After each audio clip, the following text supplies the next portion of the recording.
स्वस्थ और समृद्ध भारत के निर्माण में प्रत्येक व्यक्ति की भूमिका महत्वपूर्ण है का संदेश देकर डॉक्टर भीमराव अम्बेडकर जयंती के अवसर पर नमामि गंगे ने सामने घाट पर स्वच्छता अभियान चलाया। स्वच्छता को संस्कार के रूप में शामिल करने के आह्वान के बीच नवनिर्मित सामने घाट पर इधर उधर बिखरे पॉलिथीन, कूड़े करकट, कपड़े एवं अन्य गंदगियों को समेटकर सैकड़ों की संख्या में उपस्थित लोगों से गंदगी न करने की अपील की। टीम ने नमामि गंगे काशी क्षेत्र के संयोजक व नगर निगम के स्वच्छता ब्रांड एम्बेसडर राजेश शुक्ला के संयोजन में भारतीय संविधान के अनुरूप स्वच्छ और स्वस्थ वातावरण में रहने के अधिकार का संदेश देकर सामने घाट पर उपस्थित सैकड़ों नागरिकों के साथ स्वच्छता का संकल्प लिया। भारतीय राष्ट्रीय ध्वज, तिरंगा और स्वच्छता स्लोगन लिखी तख्तियां लेकर सभी के साथ मां गंगा की आरती उतारी। श्रमदान के पश्चात नमामि गंगे काशी क्षेत्र के संयोजक व नगर निगम के स्वच्छता ब्रांड एम्बेसडर राजेश शुक्ला ने कहा कि बाबा साहेब अम्बेडकर जयंती पर हम संकल्प लें कि स्वच्छता को संस्कार के रूप में शामिल करेंगे। राष्ट्र और गंगा के प्रति हम सभी की जिम्मेदारी है। गंदगी न हो, इसका ध्यान हमें स्वयं रखना होगा।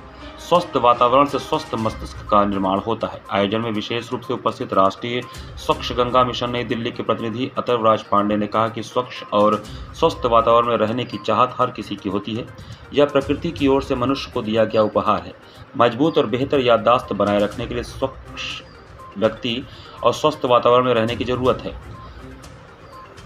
आयोजन के दौरान प्रमुख रूप से नमामि गंगे काशी क्षेत्र के संयोजक राजेश शुक्ला, राष्ट्रीय स्वच्छ गंगा मिशन नई दिल्ली के प्रतिनिधि अथर्वराज पांडे, रजनीश यादव, के सिंह, उषा सिंह, ओम प्रकाश शर्मा, राजेंद्र श्रीवास्तव, रेखा सिंह, कांति सिंह आदि लोग मौजूद रहे। आइए मिलकर संविधान के अनुरूप चलते हुए, संविधान की बातों को धारण करते हुए स्वस्थ समाज के लिए, स्वस्थ जीवन के लिए और आरोग्य भारत के लिए, और आरोग्य भारत होगा तो हमारा भारत विकसित भारत की ओर बढ़ता जाएगा, आत्मनिर्भर भारत भी बनेगा।